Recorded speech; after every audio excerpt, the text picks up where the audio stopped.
Welcome everybody to the Give It Podcast, the podcast for blurs, for nerds. If you have a fandom, you are most certainly welcome here. We are your hosts, the most Black Spartan, Showa Guy Joe, Tafari TV. Fellas, it is officially the weekend. How we feeling? Welcome to Pisces season, pal. Pisces season it is, especially with me and Obi's birth month coming up in March. So, shoot, I turn 40-ish and the boy turns 2.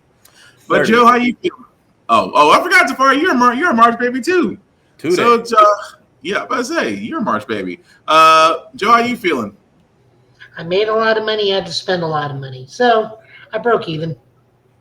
Damn. Hey, I know the pain. I'm officially car debt free, but Lord, is it a hoop to jump through? Well, I did rent the first time, and Tafari, you're like super low. Am I? Yeah. Yeah, a little bit. Okay. Move your mic down. It is. Wait, is it coming through here? It's supposed to be coming through this thing. No, you're good. I can hear you. And that whatever you're doing just now, that worked. Hold on, let me make sure. Yeah, it says it's coming through the blue snowball microphone. Yeah. Did hitting you're it good. work? Yeah. I can barely hear him. Is it really this thing? I guess not. No, is it better now or is it worse? No, it's fine for me because I can hear you clear. So you're definitely good on my end. See, this is a wonderful thing about Talk Studio, guys. We switch to a normal format and nothing works. But bear with us. We're gonna get this worked out. But anyway, guys, as you can see, we are a little bit older, which means that we do try to watch our language, but let's be honest, words fly. We do show a lot of movie trailers and video game trailers on this show, guys. But again, sometimes some of these trailers can be a little too graphic for younger viewers, so you've been warned. Outside of that, welcome. So, how do we start this off, guys? Well, we do have a few trailers because we need to have some good news, especially after the way the world is. So how about some Tekken 8? And no, it's not with, and if you think the good news is we're finally getting a Waffle House stage, we're not.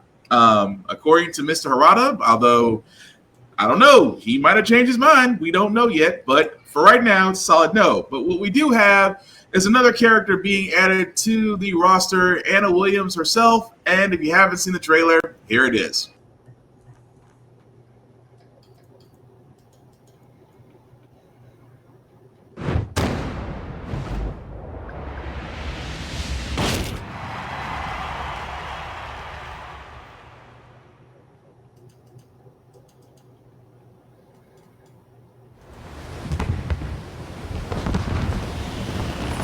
I'm only interested in my inferior half. This won't take long. Get ready for the next battle! Tekken 8! New Challenger! Lovely Tom's craving for a good time. Anna Williams! Expulsion!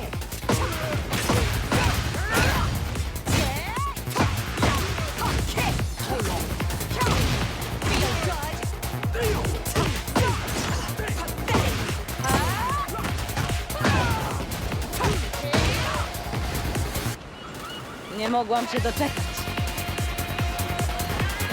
Zaczynajmy! I hear you're quite the gourmet. How about a pre-meal workout?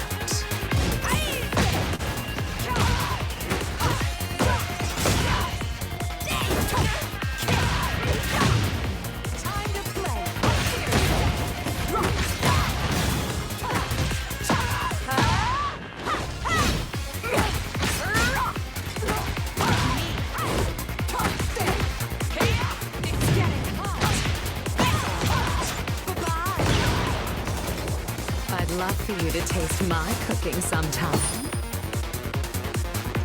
I'm going to make you pay. Feelings mutual. I love that we're so close, little sis.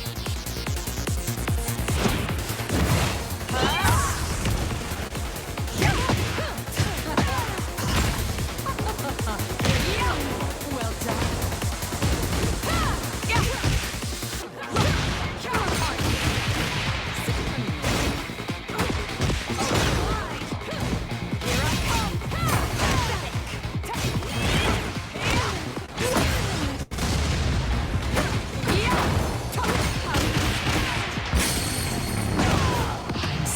Look at that face of yours. Serves you right. Time to say goodbye. Once and for all. You're done now, you dirty rat.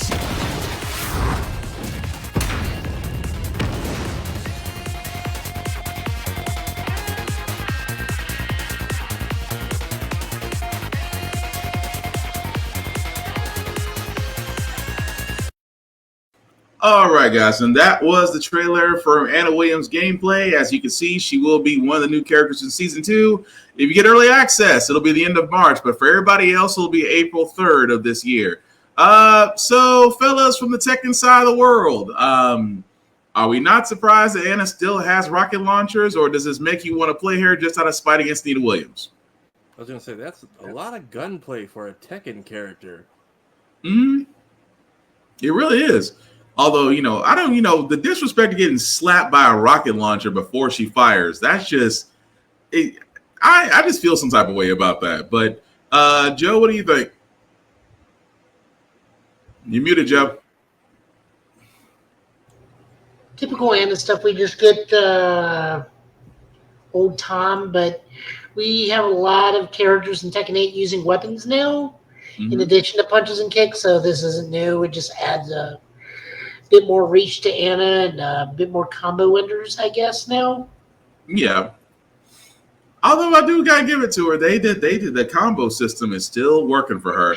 Although I wasn't, I'm gonna be honest, I wasn't the biggest Anna fan. I'm gonna take some people off. I was Eddie Gordo and I was Jin Kazama. Those were my two mains. But what I did play with her from time to time. She just wasn't my cup of tea as far as the type of fighter that she is. But for all those that are wanting her, you definitely will get her very soon. Outside of that, we do have DareDevil. Again, DareDevil March 1st. March the 4th is not too far off, guys. Matter of fact, that is Tuesday of next week. So, again, this was the DareDevil Born Again is Disney/Marvel's. My name is Matt. Quiet, you. Disney/Marvel's biggest. Well, let's just be honest. This is the one they put all their marbles in. Before we play this last trailer before the premiere next week, guys, any thoughts before we play it? I like the rollout. They're giving us small 60-second tease. This is I think one of their longest official Disney House MCU shows. So yeah, this is the one. This show has the longest. This has the longest order of episodes so far. And like I said, feel like this they're giving us a lot, and we still haven't seen anything yet. So I'm excited. True. Joe, what about you? I'm sorry, what? I said anything you want to add before we play the trailer for DareDevil? No, I'm just waiting for it to come out. Aren't we all? Ain't that the truth? Because for this to be the most anticipated one. But for all those that are wondering, this is the last trailer before next week. So again, enjoy. My name is Matthew Murdoch. There's no further comment at this stage. I'm a lawyer. That's all for now. Thank you. Exactly what kind of a lawyer are you? Really good one.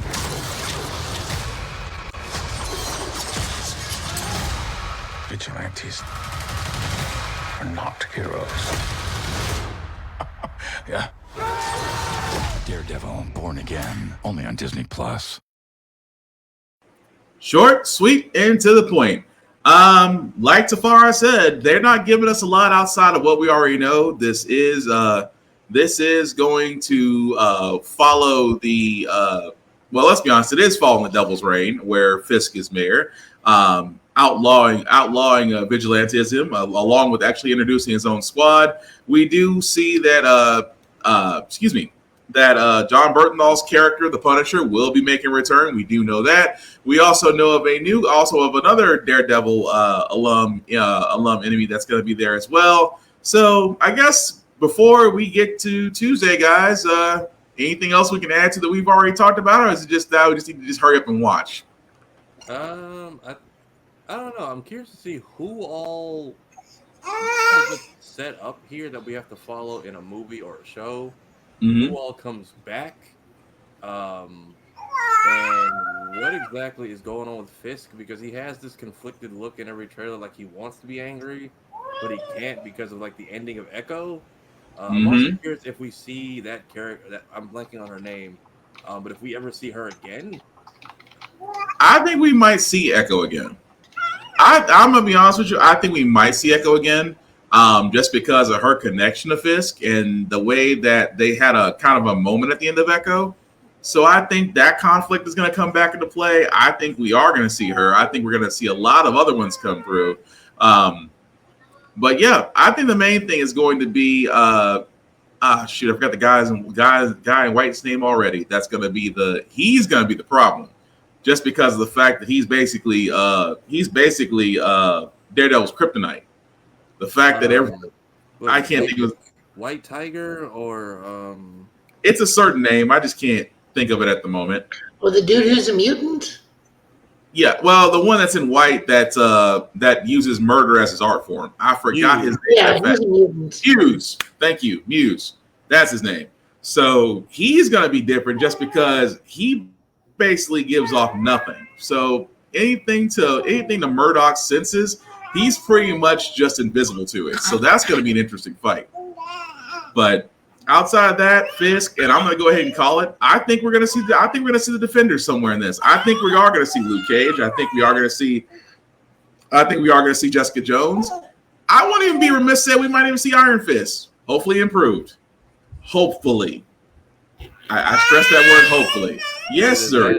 That or they gave him no combat scenes. It's just strictly boardroom meeting stuff. That part. But I'm just saying I'm hoping if Iron Fist is back, may he be given proper training. There's plenty of martial arts masters out there. That's all I'm saying. But again, Tuesday, March 4th, we'll all be watching. I think that'll be the one time that Daredevil, for about the next considerable month and a half, it might have the gauntlet. It might actually have it all. But either way. But again, like I said, guys, not a lot really in the trailer side of the world today. Mortal Kombat, Chaos Reigns is, still rolling out what they got left, and we actually get a teaser for a second of what the T100 looks like. And I'm gonna be honest, this is kind of let me play it first before I give my thoughts.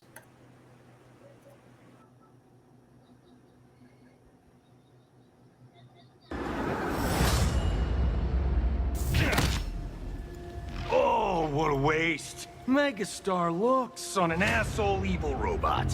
What is a megastar?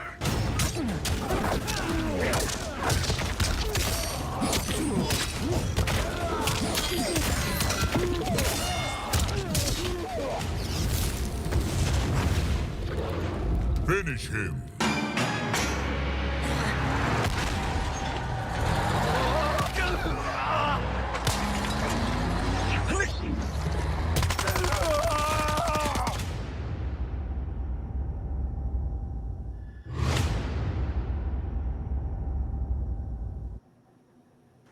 Okay, so guys, that was the teaser trailer for the T100. That will be in Mortal Kombat 1 Chaos Reigns, along with Madame Bo cameo. That will be available on March the 18th, so a couple of weeks from now. Even though that was a teaser, guys, I'm going to be honest, it didn't really inspire me. It's like Conan the Barbarian. I didn't really get a lot from that. It felt very generic. It felt like they were kind of just hitting nostalgia, especially if you have never seen Judgment Day with the big rig and that finisher. If they're going with that, it just felt like to me. But what did you guys think? I don't know. I think it's okay. I think at this point they need to just make a movie fighter. At this point, this is the last one, right? They scrapped it after this. Yeah, there's no longer no support. They're abandoning it. They're abandoning Chaos Reigns after this. So yeah, it's just like I said, it just doesn't make me. It doesn't make me go, okay, if you're gonna go out with a bang, this is what you need to do.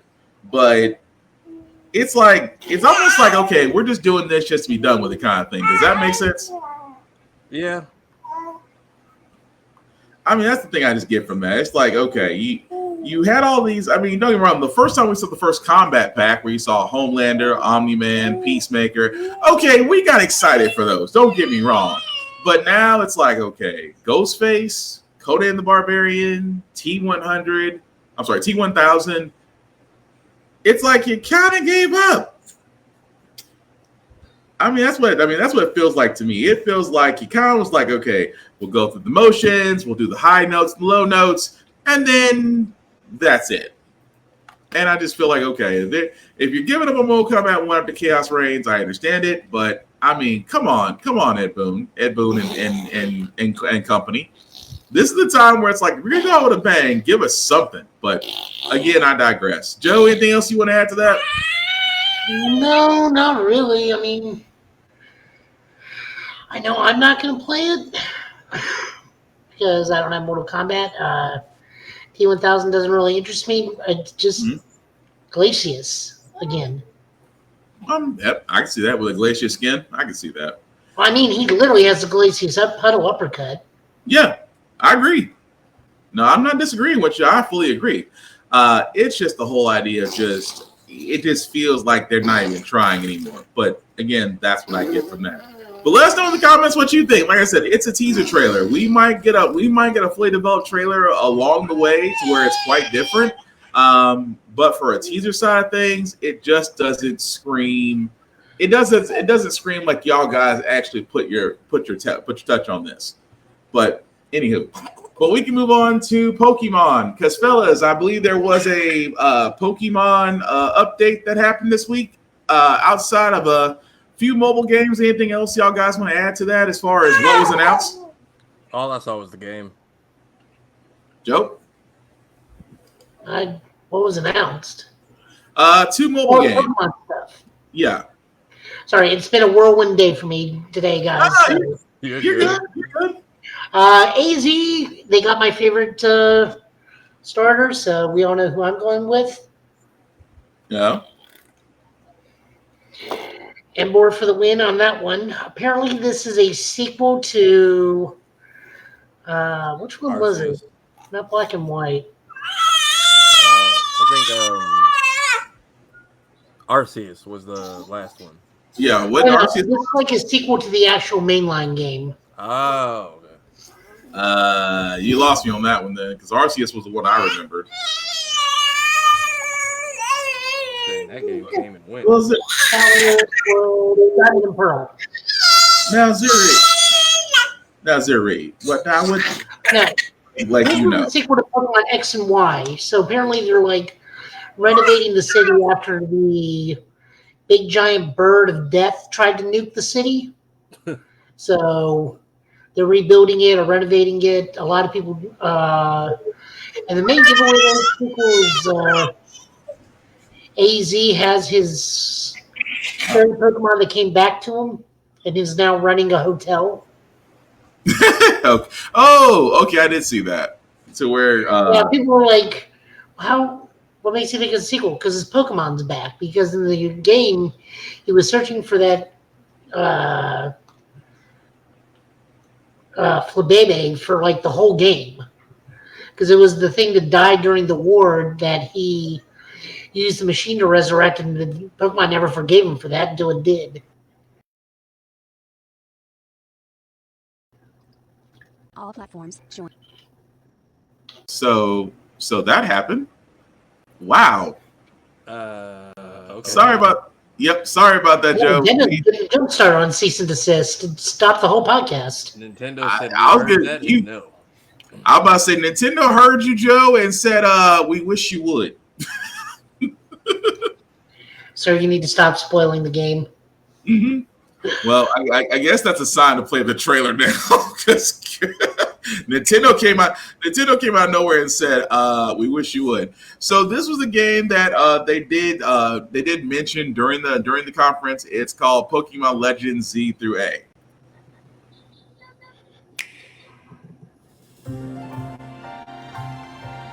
Pokemon Legends ZA is a new title in the Pokemon series.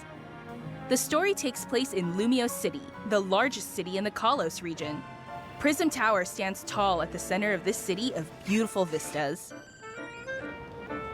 These days, Lumiose is undergoing a high-tech urban redevelopment plan to turn it into a city that people and Pokemon truly share. After you arrive in Lumiose City to see the sights, you'll meet 3 Pokemon, one of which will become your first partner, Chikorita, Tepig, and Totodile. You'll choose one of these Pokemon to accompany you on a new journey as you get to know Lumiose City and its inhabitants.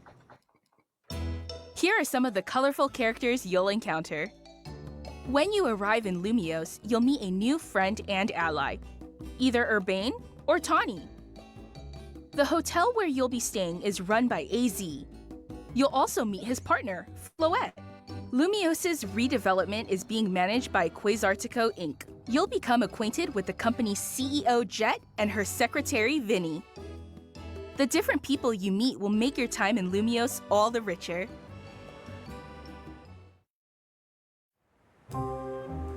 To help people and Pokemon coexist, the city has set up wild zones. These areas, located throughout Lumiose, give wild Pokemon habitats where they can thrive. To catch one of these wild Pokemon, aim carefully, then throw a Pokeball. If you're having a hard time catching one, have one of your Pokemon use its moves to weaken the target, making it easier to catch.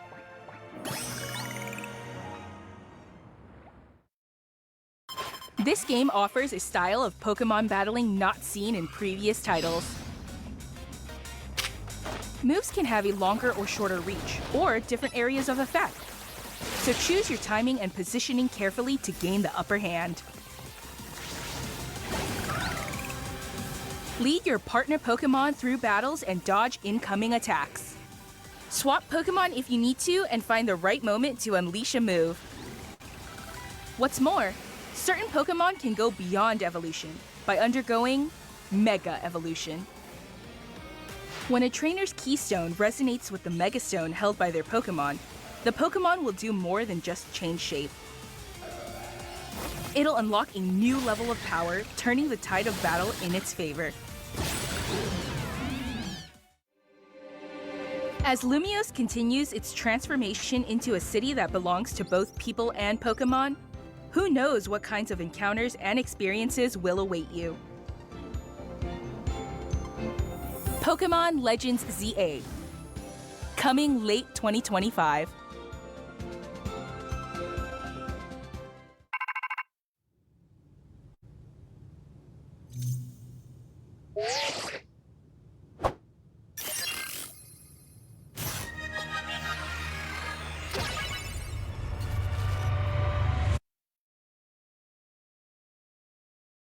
All right, so that, guys, was the trailer for Pokemon Legends ZA.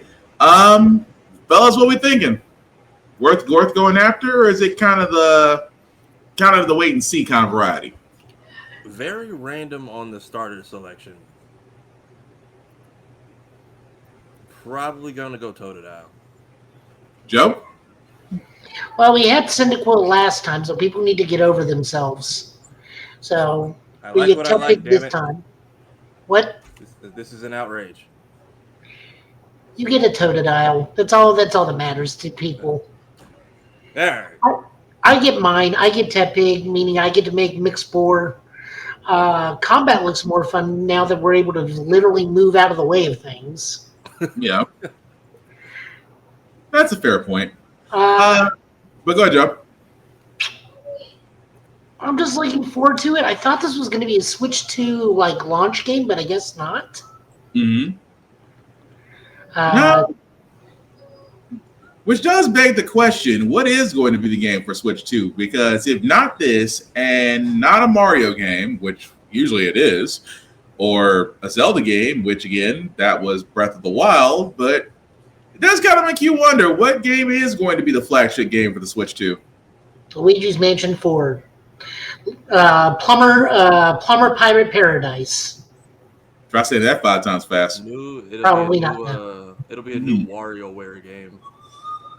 Wario is a game that hasn't been seen since what? Wario hasn't been seen since the last Mario Party?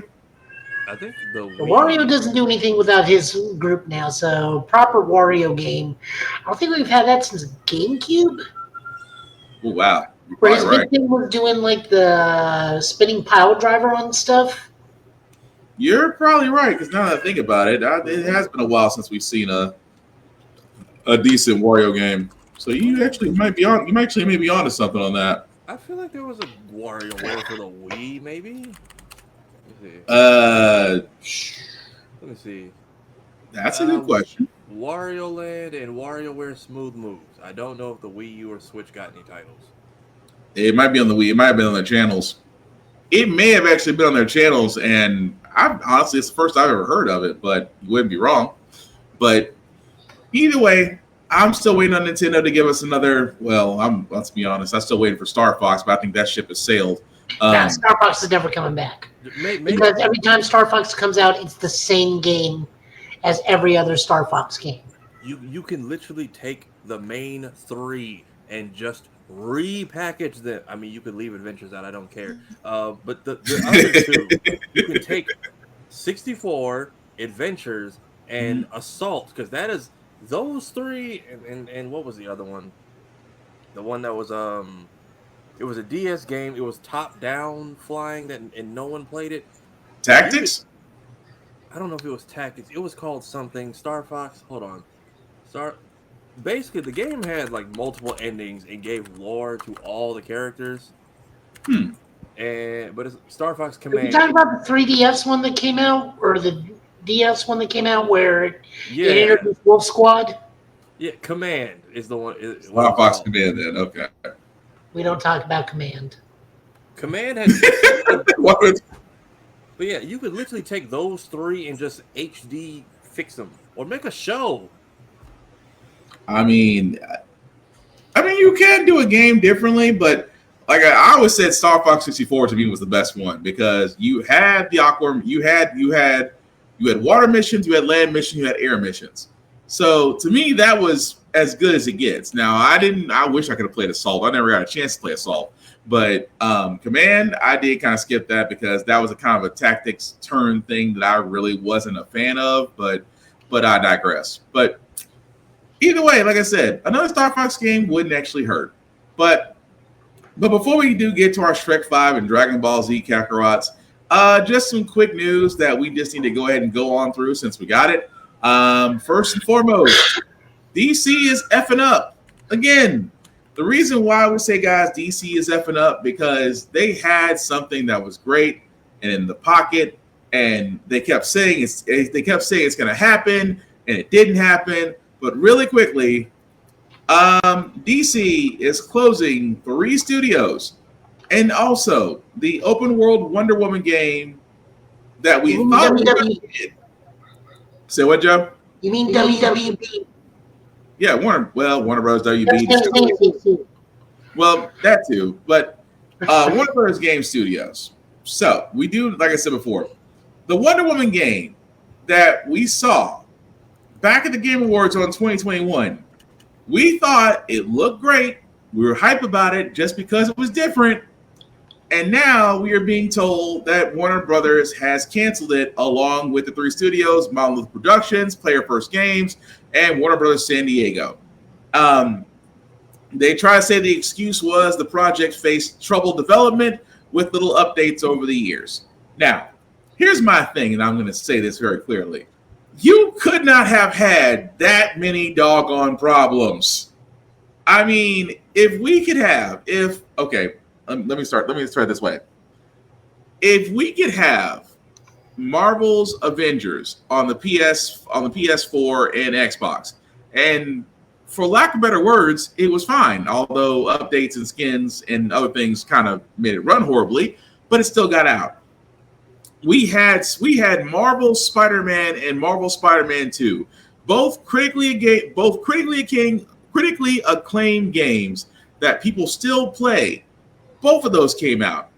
We've had how many Batman Arkham Knight games in the span that this was announced? And on top of that, they squeezed out a VR Arkham Shadow. And in the midst of all this, you're going to sit there and tell me that a Wonder Woman game wasn't possible because the project faced development issues. Where? See, that's the thing I can't stand, because I was one of the ones that was looking forward to playing Wonder Woman. That it was an Amazon, it was different, it was going to be open world. It was going to actually be fun. And now, because Warner Brothers, and we can't blame Zaslav as much as we want to, this is not him. This is not him. Like we reported, the guy that was running the Warner Brothers Games division, he was stepping down, which meant that everything attached to him was probably going to be gone as well. But fellas, even though, and this kind of bleeds into the next story that I got, but the news of this, does it make us feel like Warner Brothers just can't get right until they're finally, dust? Do y'all need some money? In the words of Lucius Fox, do you need some money? I'm starting to wonder about that. I really am, because go ahead, Far. I don't get it. Like, and here's the thing, from what I'm hearing and what I've seen, Arkham Shadow's story is apparently really good. It's just trapped on a console nobody's buying in bulk, to the point where, like a month after it dropped, they were bundling it with the game. Yeah. My friend called me on Christmas because she's like, I don't know anything about these Batman games, but it came with my kids' Meta Quest. Like, explain this to me. I'm like, well, it takes place before anything I've played, so have fun. And and then y'all, we told you, is it because your Suicide Squad game failed after we told you not to make it? And then you logged, you took, what was it, Multiverses, and said, hey, we're just gonna, like, I think your beta technically won a game award, and then you just threw it in the vault that X-Men 97 is trapped in. Pretty much. And just left it there and then brought it out. Like, that game doesn't deserve to get just scrapped the way it is. And apparently there's like dozens of characters that team wanted to put in the game, and they just were brought to a screeching halt, which is probably the first red flag that their jobs were in danger. And that's the part, and that's what I'm saying, that's the part that I've never understood, is how in the world can you have this much hype behind it? And it's like, and me and Joe said this. Me and Joe said this during the Game Awards. Then the following year, Summer of Games, it's like we only heard one instance of this Wonder Woman game, and then it's just been crickets ever since.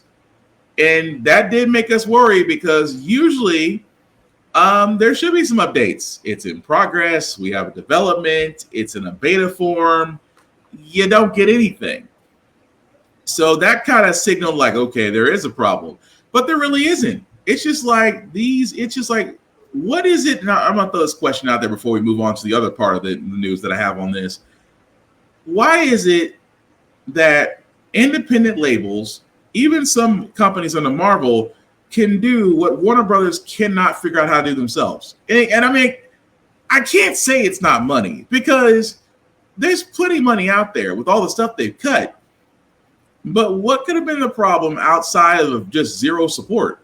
Because that's the only thing in my mind. If there's no support behind the game, very rarely does the game actually get made. Very rarely does the game actually get made to publication and selling. So is the fact that, they just didn't really have a lot of faith in the game, or they just wanted to kill it from the beginning? What you got, Joe? Oh, I actually have to answer this. Or anybody. I'm throwing it out there to the wind. Well, I mean, this falls to the feet of David Haddad, who is the head of WB Games. The past decade, he's made poor choices, chose to dive into live service games when that fad has already come and gone, and no one wants to see a battle pass anymore. He made what was a noble idea with Kill the Justice League, and made everybody the same character despite everybody having their own power sets. I don't understand why Captain Boomerang has an AK-47 when his gimmick is in his name, but we won't get there. You're going to have a hard time competing with Smash no matter how good the game is. I mean, even Nickelodeon All-Stars only got so far with 2, but like I said, it's hard to compete with Smash. Mortal Kombat did not do as well as it should have. True. They got their DLC canceled because of lackluster sales from Chaos Reigns, which was mid. They're paying high prices for celebrity lookalikes and celebrity voicing. Honestly, Conan turned out much better than a lot of people thought it would. I don't doubt T1000 will be fun, but too many people are going to have that Glacius correlation and just see how many combos it has. It's just poor decision after poor decision of output, and Wonder Woman was supposed to be using Monolith Soft's Nemesis system from the Shadow of Mordor thing. I don't know how that was going to play out if the game is only on Themyscira. Right. I don't think it was going and hunting down Amazons. Enemy factions, like it's competition of the Amazons. Right. Hunt down enemy trader faction. Cersei has a team, maybe. Well, that would have been perfect because there are other tribes of the Amazons that could have been. We don't know what this is set, though. That's the problem. And it wasn't like the gaming industry as a whole pissed because when Shadow of Mordor came out, they like patented that whole boss system. Yeah. Yes. They haven't used it since, and now no one can touch it. Pretty much. Yeah, that's asinine. But they also made Sheila into a sexy woman, and no one liked that either. Right. But it just goes to show you though that Wonder Woman game had plenty of potential, which is why I said the next part about the story, because even though they have scrapped the game, I believe there's only one man that could probably save that game in that studio, and that's James Gunn, who has already sat there and said that he would be open to a Marvel's Rivals-like game with DC characters, which the close thing that we do have to Rivals is Injustice outside of Multiverses, which we know that's kind of sunsetting at the moment.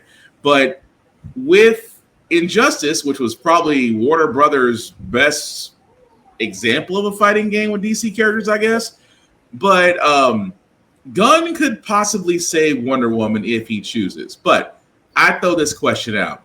Should he save this already sinking ship, or should it be scrapped and try again? I think they should at least take notes from him, because depending on how Superman does, which we know it's going to do well, even if it's a bad movie, which I don't think it will be, people are going to at least go see it because this is a hard reset following Blue Beetle. They could at least take notes of what people liked about the game and try to do something. Even the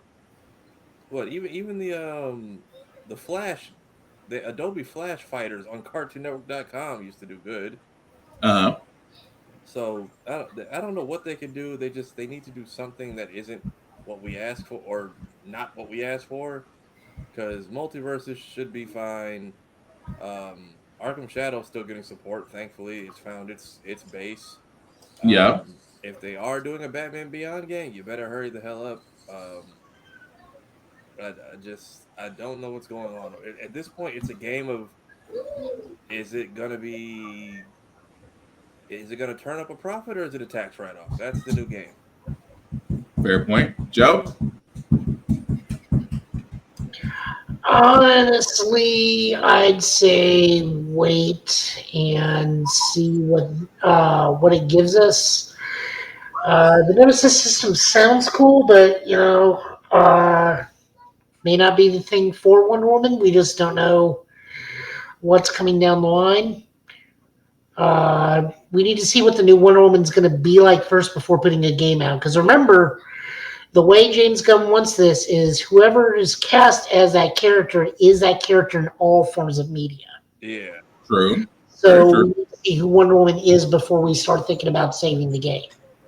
Because that Wonder Woman may not correlate with what the game was. Sure. Can't argue that. I just hope that of all this we do eventually get a Wonder Woman game. But hey, I also hope the Batgirl movie ever gets released from whatever vault it possibly is in. But we will see. I like Coyote versus Acme more than I do Batwoman.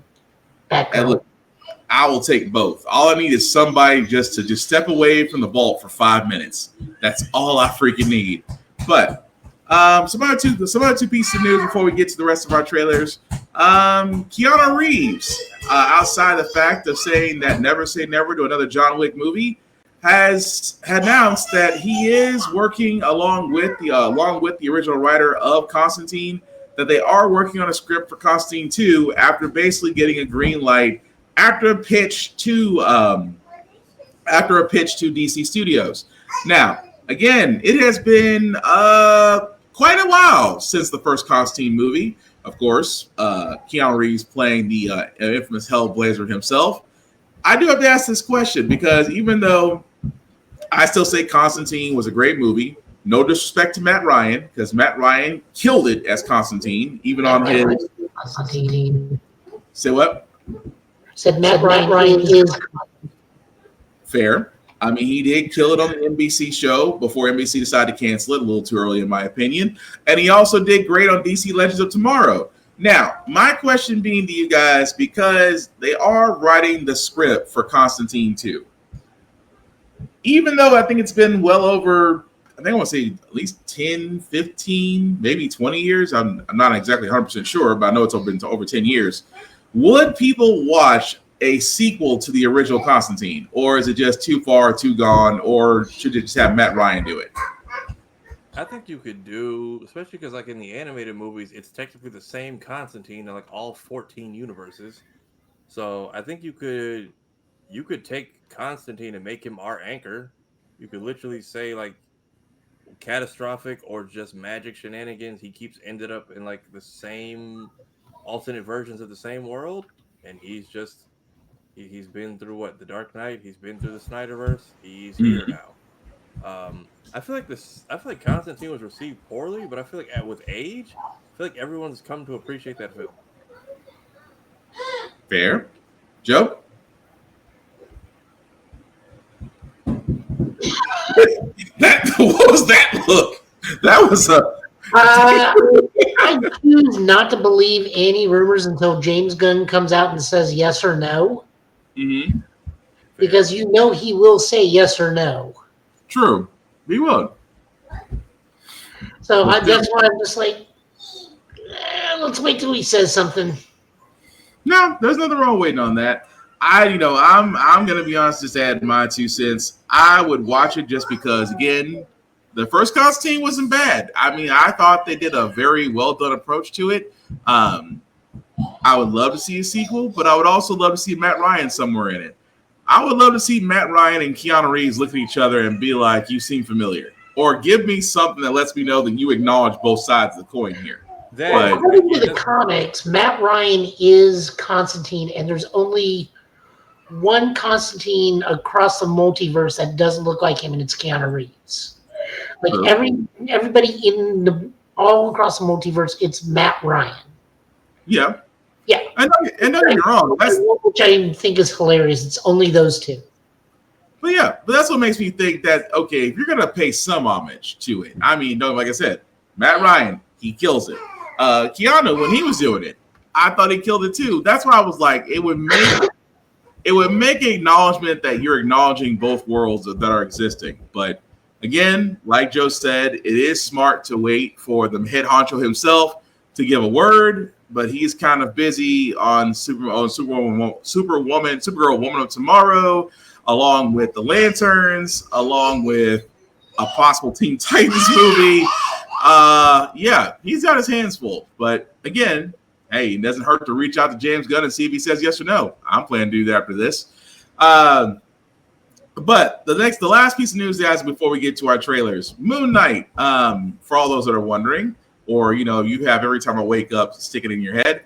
A Marvel exec has said that Moon Knight will return to the MCU in some form, but it's highly unlikely that Moon Knight will get a season 2. They're saying that the comment they were given. So I think Marvel Television has happened in waves. I think Moon Knight happened in a wave of shows that were going to establish characters that would tie into the future. Moving forward, our priorities have shifted. We're making shows that can exist as annual releases, more like television. I would love to see a Moon Knight season 2, but there are plans for Moon Knight down the road. Now, of course, that's directly from a Marvel executive. I just have to ask this question. Is it a mistake that Moon Knight's not getting the season 2 in the traditional show format, or is it better that Moon Knight just appears annually in different other heroes and different other hero shows and specials? At this point, I don't need everyone to have solo projects. Just if it's gonna be a gap between their next whatever or solo thing or Marv movie appearance, just it's called the MCU for a reason. Use the letter U. Just again, I say this like Phase 4. Sprinkle them everywhere like you did Wong for no reason whatsoever. None of us complained. It was hilarious when he showed up. Because we get it. He could just sling ring to anywhere he wants. Just do that for anywhere else. I feel like there's enough between Agatha and whatever is going on with Wanda. There's enough to where Blade and Moon Knight could make a few background appearances or offer small guidance to whoever. You could even use that to set up a Midnight Suns run TV special. I mean, y'all did Werewolf by Night, and we still don't get what the hell that was. So, or where that ties in. That'd be hilarious because he could just pop in, and we don't know if he's Mark Jake or Steven. Right. You could. Or actually, no, we would from the way they dress, but it would just be right. Him in the background walking by, and he's got a mustache. Like, there's Jake. Yeah. Or like a limo pops by and rolls down. It's him looking very, very Bruce Wayne like. It's like, oh, he just rolled by Steven. Yep. See, I can see that too. So that's what makes me wonder. Oh, it's Miguel. But it does make me wonder that it does make sense, because at first I was like, I did enjoy the television series. I did enjoy the 6 episodes that we got, but it does make sense. Does it, to have them appear in other areas, so to speak, or annually? Because unfortunately, Moon Knight was a part of we're going to throw everything, we're going to throw as much content, but not quality behind it. Not say that Moon Knight season 1 wasn't quality. It heavily was. But it was also looped in with a whole lot of other things that people really didn't like. So I get the whole idea of not immediately saying, well, it's not like we're not getting rid of Moon Knight. It's just the fact that we're just having him applied in different areas, which makes sense. But also, if they want to adapt the current Moon Knight, that would be very, to quote Mr. Dink, very expensive. Yeah, but it would be interesting. I will say that. I will say that for the most part, it definitely would be interesting. But Tafara, anything else you want to add to that? No, I'm okay if it doesn't get a season 2. I just, with all the stuff happening on ground level, surface level Marvel, as far as like these Armor Wars and whatever we get out of, because I'm so curious to how Ironheart leads us to a potential Mephisto intermingling. So again, cameos are still good. They don't have to be end credits either. Just give us like a few minutes of what they've been up to and what we can expect. Oh, they did find Wanda, by the way. She's in the new issue of TVA 3. That was still crazy. That you showed that picture. I'm like, so that's where she's been all this time. But we will definitely get into that once that issue appears. But we do have a couple more trailers, guys, before we get to our episode reviews. But nobody saw Shrek 5 coming, but I'm going to be honest, there's a little bit of a problem with Donkey, and I'm not sure if this is a Sonic situation or it's an aging situation. If you have not seen the teaser trailer, you're about to find out. Hey, Magic Mirror, who's the fairest of them all? Why, Shrek, of course. Ew, Dad! Ooh, mommy like. Who's making this stuff? Not me! Whoa! Shrek 5, starring Mike Myers, Eddie Murphy, Cameron Diaz, and Zendaya? Oh, damn. Only in theaters, Christmas 2026.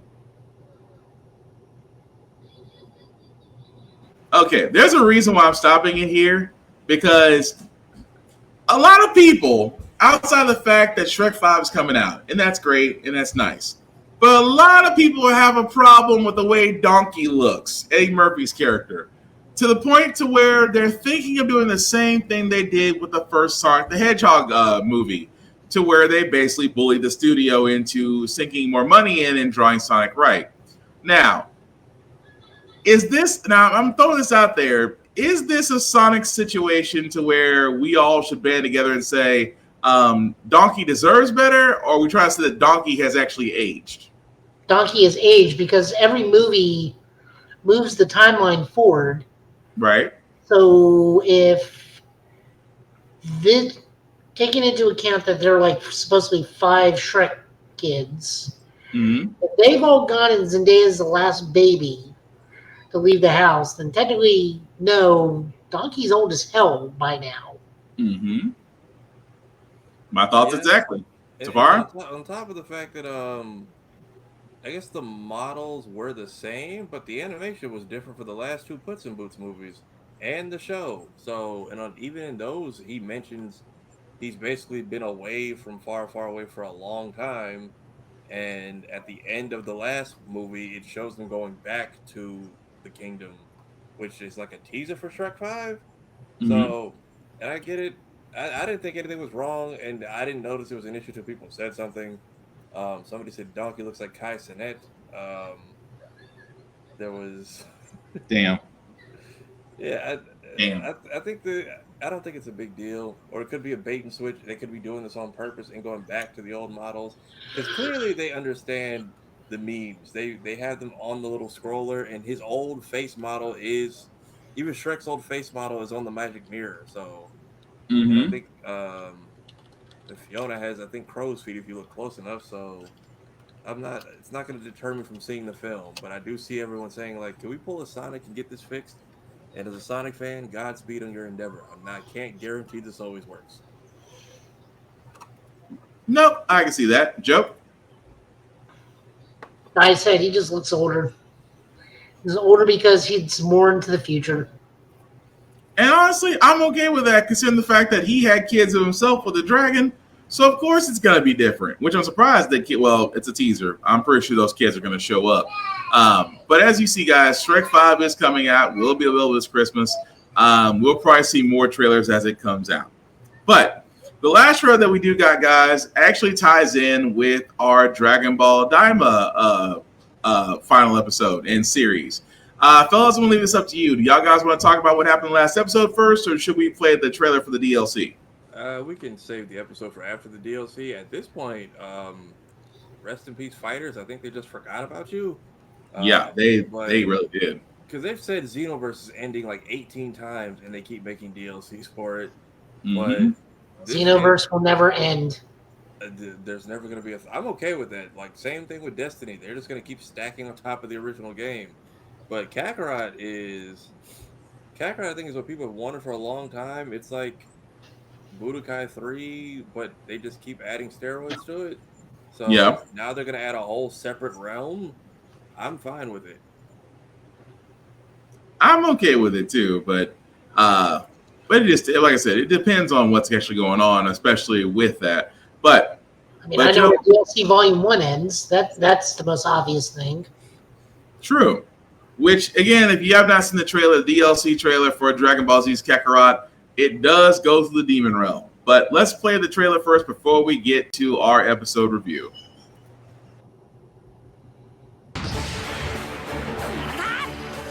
そんな力を持っているとはな。ありゃ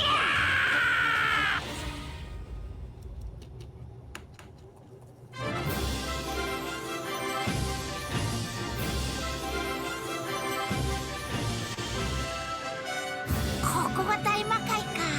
やはり魔界は広いですね。そりゃそうさ。第三魔界は魔界の中で一番でかいんだよ。よし、早速出発する。 ご機嫌ですね、パンジさん。こうして旅に出られるのは最高の気分だよ。あまりはしゃぐな。遊びに行くんじゃないんだぞ。暗いよな、ブロリオは。ヒヒ、そろそろ出てきやがったな。まとめてかかってこい。悟空さんはここでも相変わらずですね。ああ、逃がしません。一気に行くぞ、悟空。大丈夫か？直してあげるよ。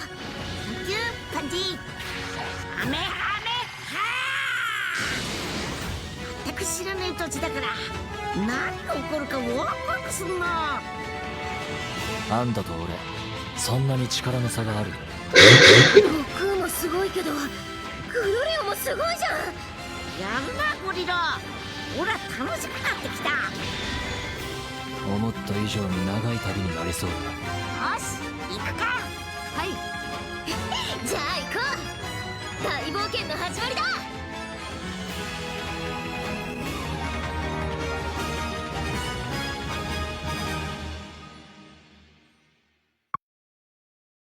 All right, guys, and as you can see, that was the trailer for part 1 of the Diamond Edition DLC, Adventure Through the Demon Realm for Dragon Ball Z Kakarot, which kind of leads into, well, the last review that we have for Diamond, since it did wrap up this week with episode 20. I'm going to go around the bend here, fellas. What do we think of the last episode?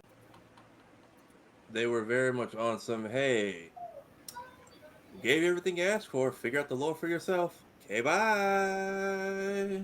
Pretty much.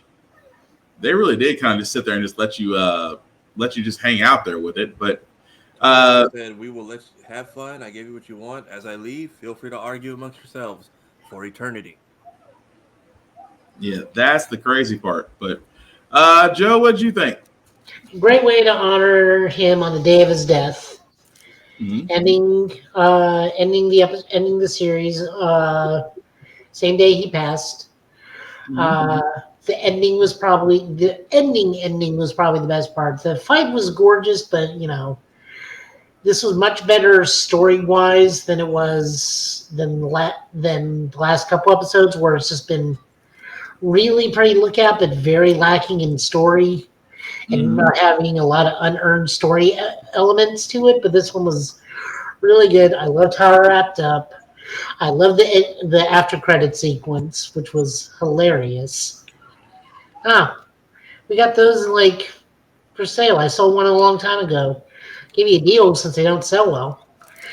I love that the fusion bugs were like a total red herring. Mm-hmm. Everyone's so mad about that. I also love that everybody that is up Gohan's butt still never got shown. Guys are going to have to get over that. No Gohan. Sorry. He's off studying in high school. I blame Chi-Chi. I was saying I blame Chi-Chi, but go ahead. I blame Videl at this point. Yeah, true. No, it was just really, really good.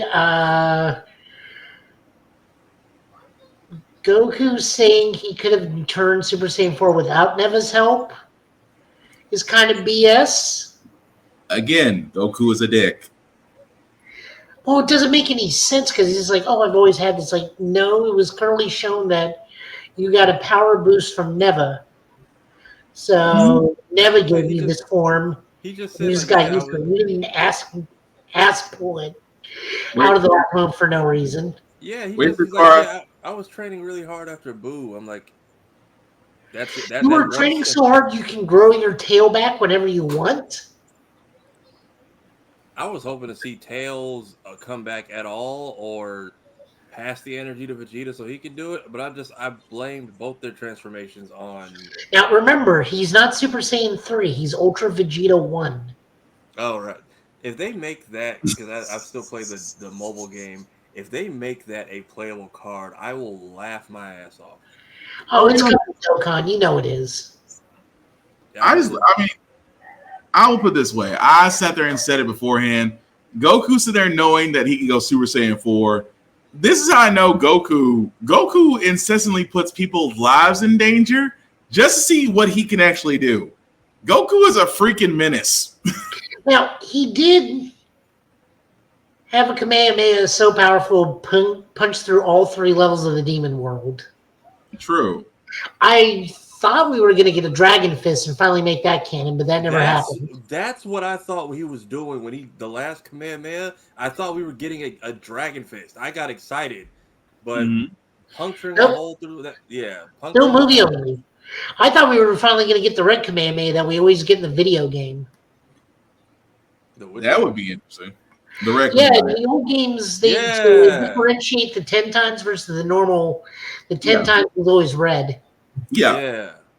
I guess we get burning Kamehameha. I guess that's a thing. I'm wondering why that never happened again. But that goes. But again, it's like, how do you have the ability? Because that's what I mean. But I can understand Vegeta. Something, you know, people always said they can never understand Vegeta. I can, because Goku will sit there, let you struggle, and then all of a sudden remember, oh yeah, I forgot I can do this, and straight into a form where even Vegeta's like, you had this the entire doggone time and could have saved herself a whole lot of trouble.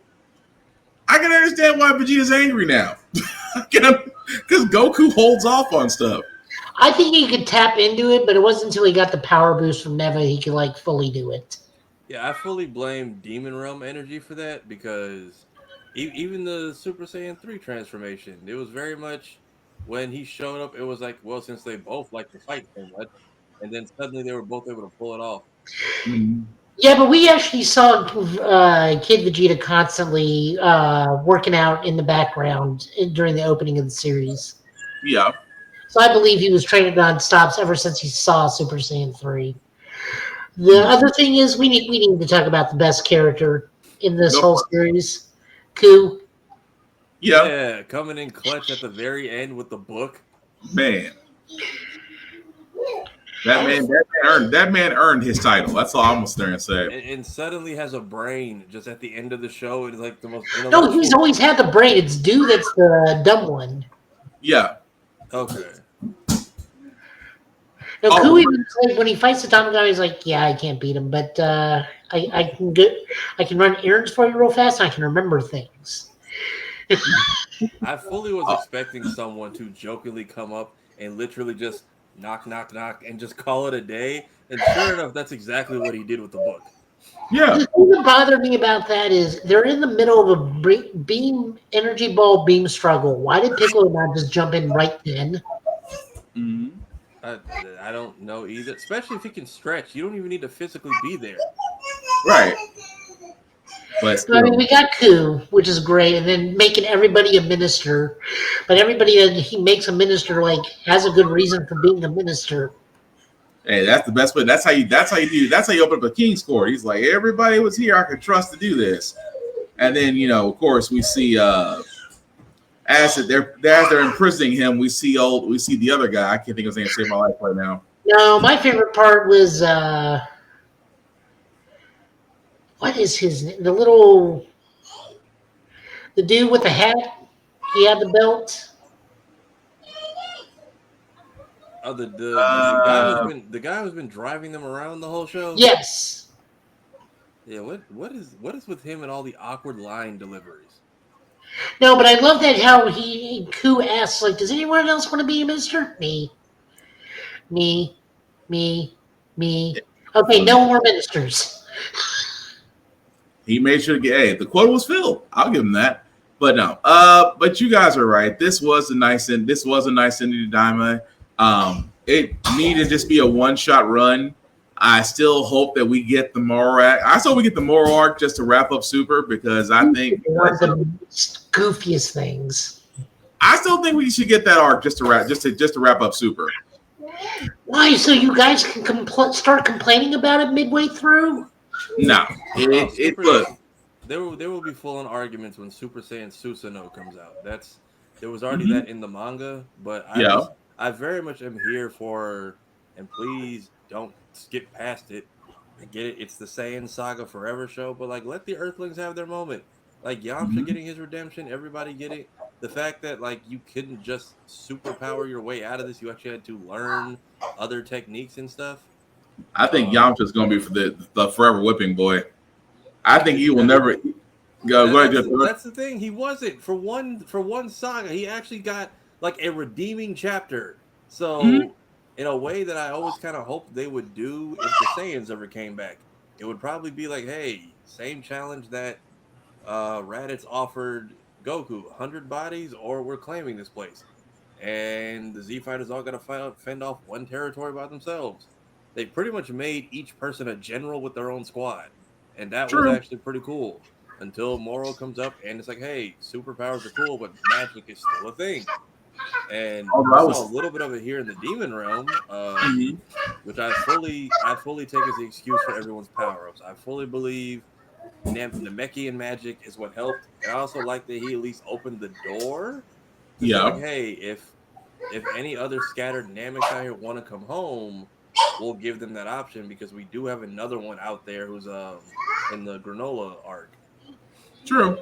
I mean, I can see that too, but it just like I said, I can't. I see Joe's point. Some people are going to probably wind up complaining during that arc, but it's the last. The moment he becomes young is just a retread of Cell Saga. Right, and don't get me wrong. I understand it. I still want to see it because it's the last one. Like, I don't think Super should go past that. Super should wrap up as it is. We remember it. We remember it as it was. I don't think we need to continue it going. I don't think we need a tournament of power. I just think we need to wrap it up and lay it to rest. Well, I think Moro is good. I think it should go to Granola the Survivor because if you want to go and end it with how that last chapter did with all the characters basically saying goodbye to us, Black Frieza on the horizon, Goku is somewhat getting to reconnect with his father after all these years. Right. Goku forgetting he has a grandchild. Right, that part. So, it's like, who's Pan? Your grandchild. All right. He said it in Daima. He's like, you're a dad? He's like, I have two. I wasn't really involved, though. Yeah, it makes sense. But like I said, it just, to me, it super deserves an ending. I don't think it needs to continue. But we will see. It depends on what they decide to do in honor of Mr. Toriyama's memory. So my question to you guys on this one, and this is going to be a weird question. Okay. When they showed Chi-Chi as an adult, did she still look like a teenager to you? Yes. A little bit. I think that's well, she is technically younger than Bulma, who is like our only other female comparison. Mm-hmm. So well, yeah, but if Goku's in his 50s, so is Chi-Chi. Is she? Which always goes to say Chi-Chi's not human. I've also forgot that they're only a few years apart, but the height difference was always so ridiculous. Yeah. Which is hilarious because they were the same height almost the entire time. Mm-hmm. Even in OG Dragon Ball, when they got married, they were roughly the same height. And then they went through the same growth spurt leading up to the last World Tournament. Right. Yeah, that's what I'm saying. When they got married, they were roughly the same height still. I still say Chi-Chi's not human. That's just me. Because she doesn't age. They gave everybody like that nice shiny filter to them towards the end of the and I'm guessing Bulma lost her bugs on the way home because you wished for a BBL last movie. So what? That part. But again, I'm leaving it alone because I know some folks will be like, she may have run out of bugs because by that time it's been a couple years. You get 10 years of youth though is the thing. And let's not forget, Bulma was using the Dragon Balls as her own little cosmetic store. It's like, let me just take 10 years off this, uplift this. I was like, if I was Shenron, I'd be like, this is what you use me for? but I digress. What was the ending about? I thought we were going to get like a teaser, and it's just like, by the way, you can buy the eye that caused you all the trouble is on sale right now for 15 some. Oh no, that was the gag. Is that item so powerful just turns out to be like in the back of a grocery store item. Yeah, that was the wild part. No, that's classic Toriyama.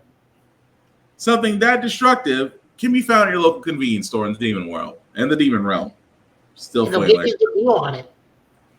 That's still funny. But no, let us know what you guys think in the comments about Dragon Ball Daima, and of course our thoughts on Super, because that is the last little bit of Mr. Toriyama's legacy. So we will definitely see what they do with that. The other thing we got before we get to our comic book pools, guys, is Invincible. Its latest episode has been out. A little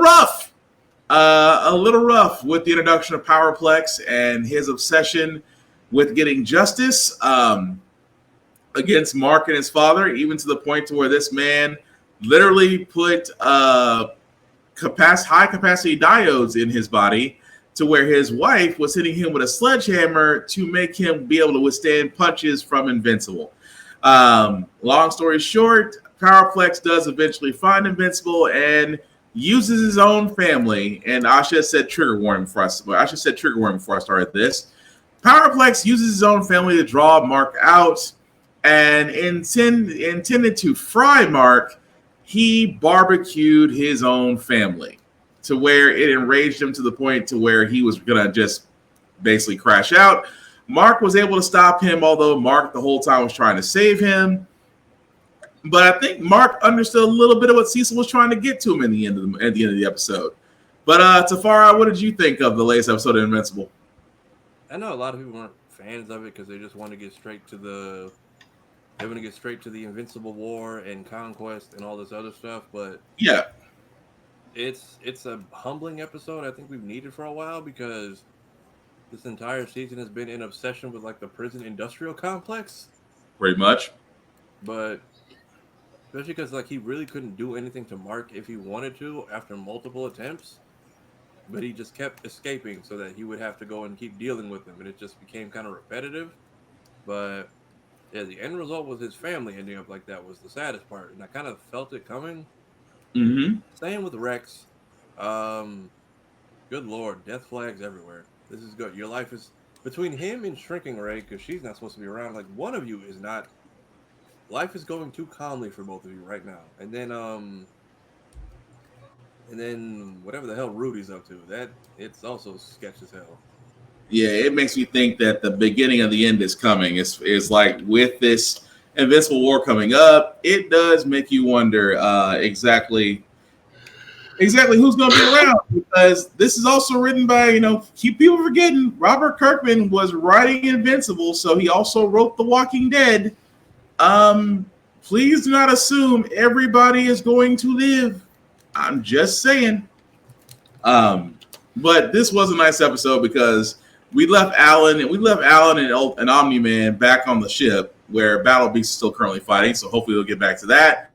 And at the same time, like Tafari said, the Invincible War coming up, along with that scene, which I hope to God they don't do. But I forgot, doesn't that happen like a lot later than this? Like, isn't he with him and Eve are like engaged or married or about to have a kid?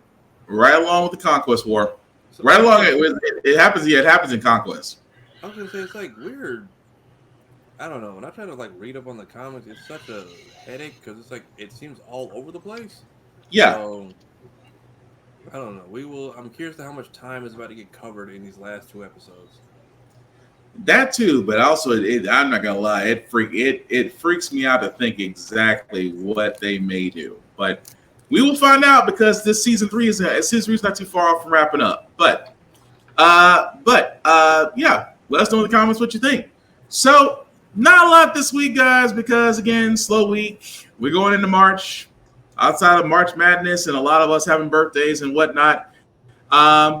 Hopefully other stuff comes up. We do know BlurredCon is definitely happening next week, Tafari, if I'm right. Yep. So get in early next Thursday, and then Friday, Saturday, Sunday, it shall be a time. Yeah. So if you are in the area for BlurredCon, definitely check it out. But for the rest of us who can't, that we'll shed tears on, hey, have some fun for us. But before we get to our comic book pool, guys, we always do want to show love to Rick's Comic City. Nashville's #1 place for comic books, for Funko Pops, for collectibles, you name it, they got it. 2 locations, Nashville, Tennessee, Clarksville, Tennessee, and their website at rickscomiccity.com. Let them know the guys at Get Bit sent you. It doesn't get you any discounts, but you see us on their television, so they show us love. We want to show love to them back. Also, guys, I know, not to be political, today was an economic blackout. That being said, still support your local libraries. Support your independent bookstores.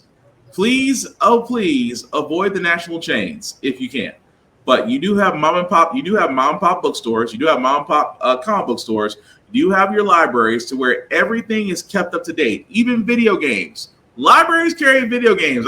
People don't believe me until they go to the library and actually see it. But keep going to these places, guys, because again, not to get political, we are trying to be a positive change. And sometimes the only way you can be a positive change is to hit somebody's paychecks and pocketbooks. So again, guys, support your local comic book stores, support your independent bookstores, support your local libraries. take a chance to go to Rick's Comic City if you are in the Nashville or Clarksville area. You will miss them when they are gone. But that being said, let me know when you're ready, Joe, with the comic book pulls. But yeah, outside of that, as we're waiting for that, so I know Tafari, you said you're going to be at BlurCon. Are they still doing the advertisements for BlurCon? I think we just talked about archiving those today since we were in the last week, and we're still trying to get stuff from the people that actually paid for it, which is like 5 people. I know Lainey's working on her stuff right now, and I think we're waiting on one other company, and then it's just a matter of getting that stuff in.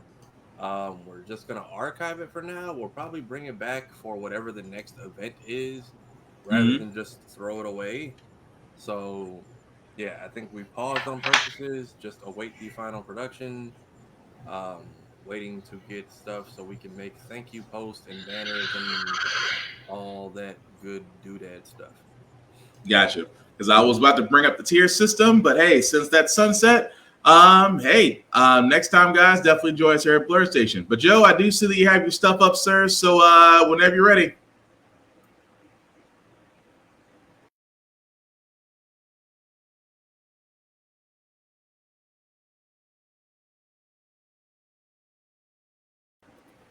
Oh, Joe, you're muted. Of course I am. Yep, you're good now. We got Absolute Wonder Woman number 5. This finishes out the first arc of Absolute Wonder Woman. It's been written by Kelly Thompson, art by Hayden Sherman, colors by Jordi Belair. Diana finds a way to defeat the giant chaos creature through magic and transformation. And Steve is there to help her get back to normal. And then other things happen. I'm keeping this one vague only because this is a finale and I don't want to spoil that. Fair enough. Definitely was a good issue itself. A little bit of humor. Again, can't go into it because it spoils the story. But yeah, I liked it. It was a nice little finale. Finale for now. She will be back because this is just the end of the first arc. Next up, we got Green Lantern number 20, where their power to this is kind of kicking off the new storyline. Hal is dealing with someone who's having a really bad day on a planet to the point where they become a Red Lantern. Meanwhile, the main story is now kicked over to Kyle, thank God, along with Connor Kent Superboy and Odyssey, who is the intergalactic thief that they released. They are going and raiding the tomb of a source wall god for item of power when they are interrupted by Starbreaker and the Sorrows. So we get to see how Kyle and Connor deal with that next issue. I loved it, but of course, I'm going to be biased since I'm a Kyle fan. The Hal Jordan stuff, pretty okay. Feel really bad for the Red Lantern dude because it was one of those make a Joker kind of bad days this dude was having, except instead of insanity, rage, that channels a Red Lantern. Interesting. I'll have to go back and read that episode. Also, I love the entire time they are raiding. Kyle's team is raiding the tomb. Kyle has the Indiana Jones fedora and bullwhip on him at all times as constructs. Nice. And Connor just looks at us like, "My God, you're a nerd." Hey, it is never nerdy to not rock a fedora, but that's just me. I'm sorry. Go ahead. Yeah, no, I really liked it. Yeah, I'm gonna have to go back and read that one because that sounded pretty. Starbreaker and the Sorrow versus Kyle and Superboy. So they are calling him the Sorrow. Okay, that makes sense. This is written by Jeremy Adams, art by Jack Herbert, colors by Romulo Fernando Jr. Definitely pick up Green Lantern now. It's been consistently good, and they're getting ready to separate out between Green Lantern and Green Lantern Corps very shortly in March. So we will be checking on that. Nice. Okay. Jumping over into Marvel, we were picking up for where we were last time with the X-Men, where Scott's dad's come back and immediately aliens kidnap Scott, so Alpha Flight has to assist the X-Men this issue. Honestly, it's a pretty fun issue. Oh, yeah, it is definitely funny, especially the fact of Puck wanting to say a few choice words. I was like, yep, that's about right. That's about right. Written by Jed McKay, pencils by Netho Diaz, inkers by Sean Parsons and Livesay, and colors by First Cifuentes Sojo. Mm-hmm. Just a side note, we are losing 3 X books. We are losing NYX. Ms. Marvel will be spun out into Giant Size. The team on Giant Size X-Men, X Factor, and X Force are all being canceled soon. They're wrapping up within the next issue. Okay. Which is kind of fine. I can see, like, I didn't want to read X Factor or X Force after they killed Surge. And the only reason I was reading it because my other 2 favorites, Betsy and Rachel, were in it because I love Excalibur, but this is not Excalibur. X Factor rubbed a lot of people the wrong way because it tried to be X Factor and also Ecstatics at the same time, and no one really asked for that. I like Alex, I like Havoc, and I like Lorna. I like old school X Factor. Yeah. This was not old school X Factor. This was Ecstatics wearing an X Factor jersey or coat to try to hide itself. NYX is actually the biggest hit for me because that was an enjoyable book for me. But yeah, we're losing 3 X books pretty quickly, but that happened too. That happened in the original one too. They fell off and we made new teams out of different books. Yeah. Moving on over. Number 68, where it had nothing to do with Spider-Man at all. I knew you were gonna say that. I knew it. This might as well been called The Amazing Juggernaut. No. It should have been called I'm the Juggernaut, bitch. That's what it should have been called. The thing that gets me about this arc is that all the promotional material was it's going to be Joe Kelly and various artists. Joe Kelly has barely been on this book. Fair. All this ties into One World United Under Doom. It's still funny. Yeah, like Spider-Man has almost nothing to do with this because he's already been killed in the last book from his neck being snapped. Which I'm sure he'll get better. It's okay. He'll be fine. But what's crazy is his neck is snapped. He's already. I'm sorry. I'm spoiling the book. Never mind. Sorry. I'm spoiling the book. Nope. Go ahead, Joe. It's a big Juggernaut book and about his relationship with Sidorak. Yeah, but I didn't. I was going to go into what happened in the previous book. That's why I was like, let me shut up. I do say I love the fact that Juggernaut has learned over the years that when they remove his helmet, he has another helmet underneath. Hey, prep work. I mean, yeah. Although he sat there and told off his god, that was the funny part. And they actually chronicle that Sidorak was mildly entertained enough to restore his powers. After he done got cussed out by his one avatar, he's like, either help me or get off your big red ass and do it yourself. Damn. Oh, I love that part. Meanwhile, on the infinitely better Ultimate Spider-Man, written by Jonathan Hickman, art by Martichetto, and colors by Matt Wilson. Peter and Harry are still in the Savage Land being hunted by Kraven, although now Mole Man is helping them because Kraven start to endanger the inhabitants of the Savage Land. Meanwhile, Richard meets the new Black Cat, Felicia Hardy, and they start talking and realizing, oh, we have stuff in common. Peter does get back and tells Mary Jane, like, we need to leave. They know everything. We're not safe. Although I do love the fact that Felicia and Richard just had a moment like you're what are you 15, 16, 15? So you're 15, 17 and a half. I just love how Venom was the voice of reason. Like, she just told you everything about her. Who's your dad? Venom's like, No. Venom was like boundaries a little bit. Although I do give it the way they're doing Kraven in this.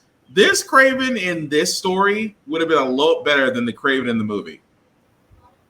I'll be honest with you. I know no shade to Mr. Johnson, but this Kraven in this issue matches up to what he actually is. Yeah. But that's just me. But I love this issue.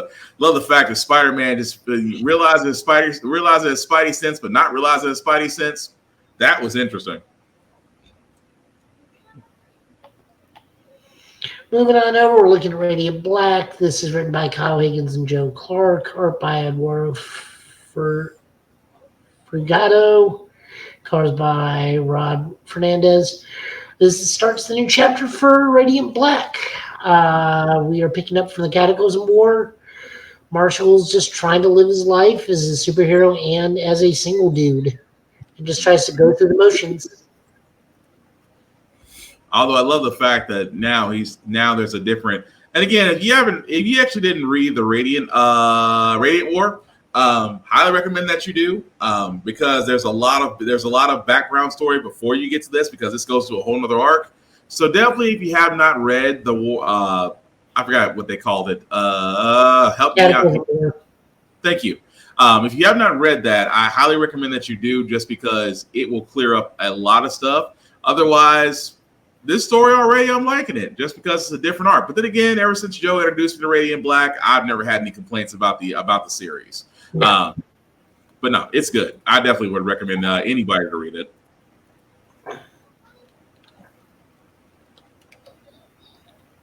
Okay. G.I. Joe number 4. This is written by Joshua Williamson, art by Tom Riley, and colors by Jordi Belair. Somebody gotta have a talk with you. Captured by Cobra because they fought Tomax and Zaymont and lost. Now they're prisoners, and the plot is moving forward. All I gotta say is somebody need to talk to Duke. This is still in the whole Transformers crossover world? Yeah, it's still the Energon universe, yeah. Okay.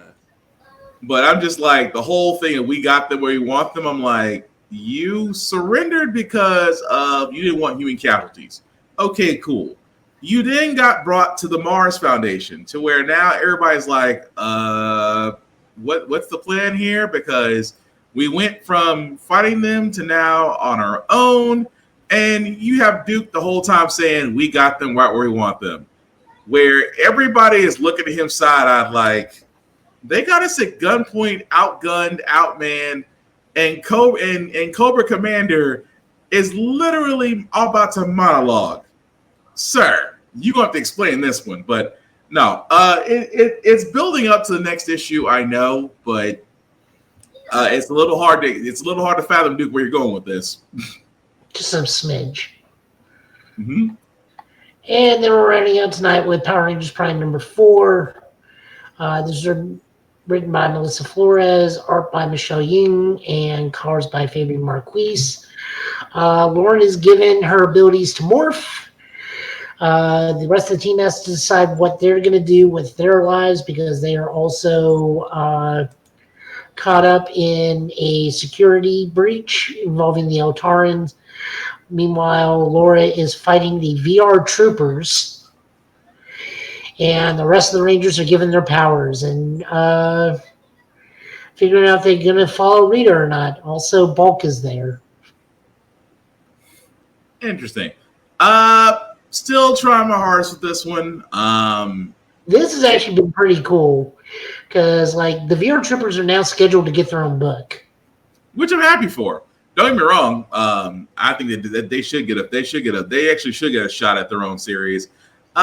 It's not pulling me the way I thought it would, but then again, it just might take a little bit longer for me to kind of go along with it.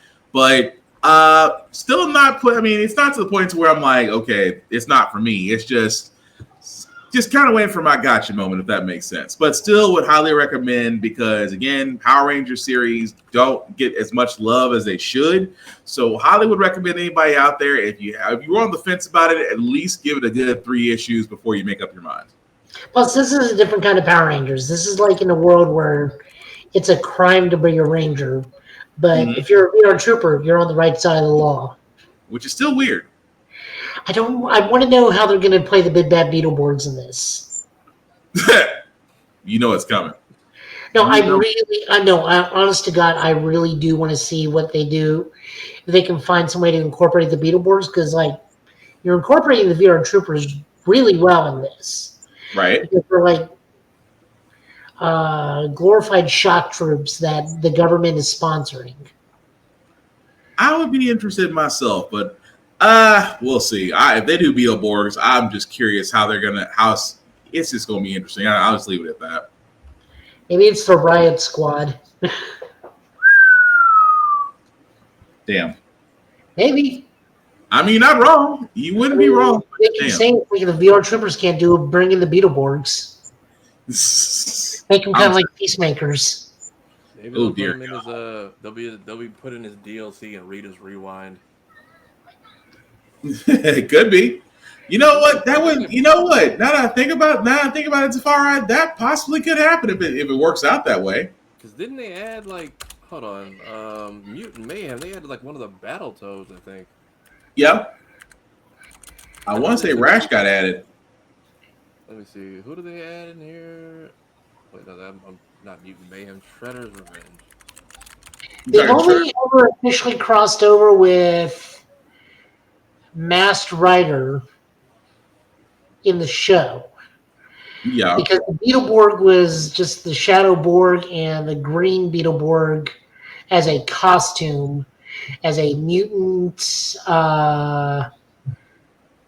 general from the Machine Empire during the Wild Force era. Okay, that wasn't really them. It was Mona Lisa and Mondo Gecko that went. That's girlfriend of Mondo Gecko. Yeah. But either way, I could see that. But yeah, thank you, Joe, for the comic book pulls, as usual. So as we wrap up, guys, let you know that we do thank you for liking, for watching, for letting people know this is live, for sharing, because none of this cannot be done without your support. We thank you very much. That being said, Tafari, I know next week you're going to be a BlurCon, sir, but still want to let people know what you're doing.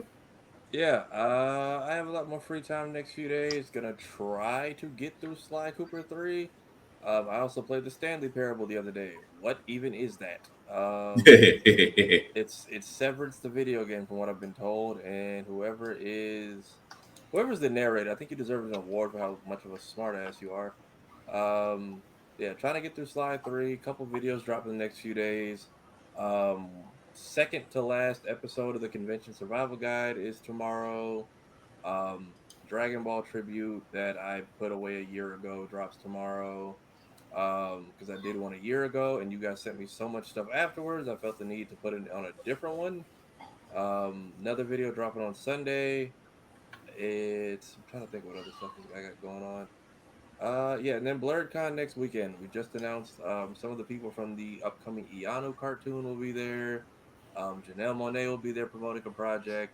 I believe they just announced a Nollywood actor that's also going to be in the building. Nice. Hellspawn and the crew are premiering these new Predator cosplays they've been working on all year. So, see if Toonrific Tariq is going to be there. Who is it? Who? Toonrific Tariq. They've been announcing stuff all day, so that I probably just missed that. Let me see if I know that name. But yeah, they've been, because we're a week out, so they've been dropping all the. Oh yeah, and then one of the people from Reed Shannon from Arcane just got announced too. Nice. All right. So thank you for that, sir. Joe, I know you're nicely moved and settled in, but want to let people know what you're doing, sir? Oh, the game dropped, right? Yes. Okay. That's where he's going to be after this. Monster Wilds and giving his impression next week. But that's true. I'll be in bed after this. Well, that up to you, sir. But let me know what you're doing. No, that's pretty much all I'm going to be doing is just streaming Monster Hunter constantly. What is the contraption behind? I mean, if I'm not at work and I'm not asleep, it'll be streaming Monster Hunter. That's like, I told my community we will go back to giant stompy robots eventually, but right now it's just going to be me running around with a gun lance shooting everything and stabbing. That's her ghost pack. Shooting things. Hey Joe, that's her ghost pack in the corner behind you, isn't it? Yeah. Okay, that's what I thought that was. Okay, I wasn't sure. I'm like, I can't tell if it's all one piece or if I'm looking at like multiple things aligned correctly. See if I can point over there. Yeah, that. This thing is a full 1-to-1 scale of the Extreme Ghostbusters. That is the axe from Kamen Rider O's. That is a microphone screech. The Valen Buster over here. That's the Train Megazord. And over here is more Sentai stuff because I got the Sentai table moved up. But generally, it is 99. It is like 90% proton back there. Okay. Okay. Oh, cool. It's 50 pounds of MDF, and PVC. My back hurts. That's a hard workout. But thank you for that, Joe. Before I do get to myself, guys, I do want to do shameless plugging as usual. Definitely want to shout out APR TV, alwayspressrecord.com. Why? Because the Give It podcast shows on their network. You can definitely check them out through their app on APR TV or on alwayspressrecord.com. Also, check out blurstation.com. I know we've been talking about it, guys. As Tafara said, the tier system has now been sunset. So for all those that have actually purchased tier space, we thank you. However, Blur Station also has has original programming, movies, television shows, things of that nature. And at $10.99 a month, if you want to, guys, please go to blurstation.com, hit the Join Now button, select the Blur's Eye View Offending membership. Anybody there you can select. It'll be $10.99 a month to view Blur Station. After 36 months, you do have the ability to own a piece of Blur Station, and it does not get any simpler than that. Much like Always Press Record, guys, these are the tables that need our support, our patronage, and most importantly, our dollars.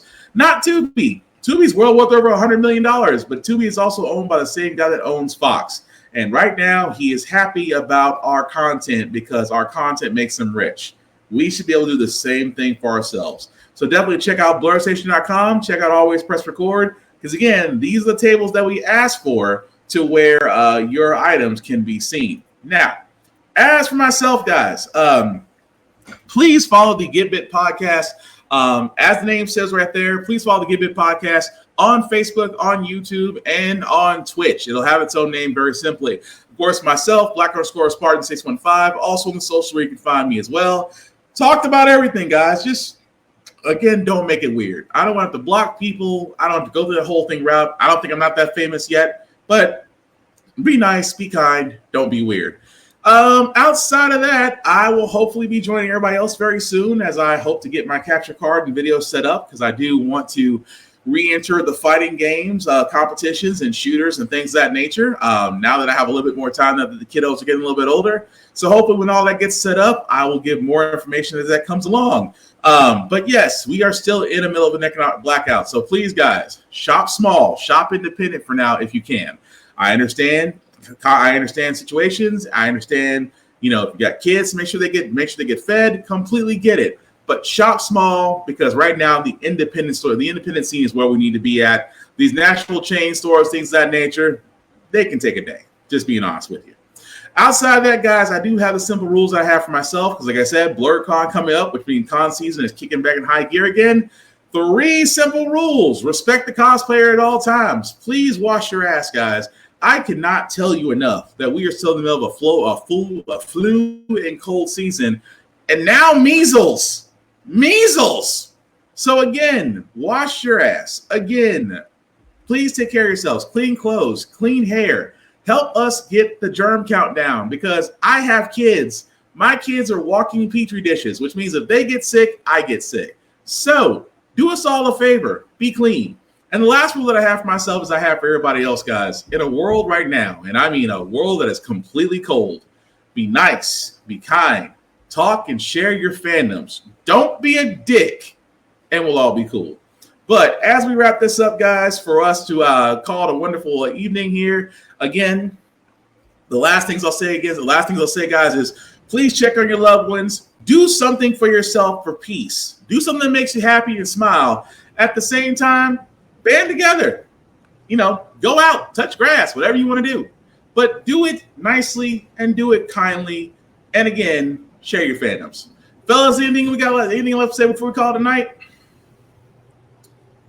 Car payment free. It's fantastic. Congratulations, sir. I know how that feels. In that last payment go through. You can't wait to say. Anyway, congratulations, Tafara. Joe, any last words? It's like, hey, I want to get rid of my debt, and they're just like, hold up, we need to talk about this first. I was like, why? If there's a fee for me to call you, just take the money and leave me alone. I'm like, you got what you wanted. I got what I wanted. Now we must depart. Joe, any last words for the night, sir? I get to cook tomorrow because I finally have pots and pans. It's the little thing. That is a beautiful thing. He's been Tafari. I've been Will. That's been Joe. That's been the Give It Podcast for the night, guys. We will see you all later. Take care of yourselves and each other. I promise we'll get through this. Peace.